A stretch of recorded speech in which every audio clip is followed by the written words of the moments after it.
bilir. Məsələn, bir müddət qaraciyəriniz funksiyasını itirmiş olarsa, tam itirməmiş, yəni zəifləmiş olarsa, yenilənmə sayəsində yeni hüceyrələr yaranır. Məsələn, tutaq ki, kiməsə qaraciyərdən bir pay verilirsə, bir insan öz ciyərindən başqasına məsələn donor kimi verir. Və bu zaman qaraciyərin müəyyən hissəsi kəsilsə, qalan hissədən yenidən özünü yeniləmə və əvvəlki ölçüsünə gəlmə kimi funksiyası var. Amma biz qaraciyəri yorarsaq, o da təbii ki, əvvəl-axır sıradan çıxır. Və bu qidalanma ilə direkt olaraq bağlıdır.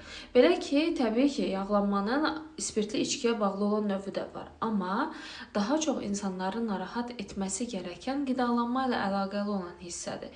Çünki biz biraz qidamızı çox edərsək, yəni çox yeyərsək və o yediyimizi xərcləməzsək, ya da məsələn gec vaxtda yeyərsək, çox miqdarda yeyərsək, bir yerdən sonra qaraciyərimiz yağlanmağa başlayır. Hətta bəzi durumlarda anoreksiya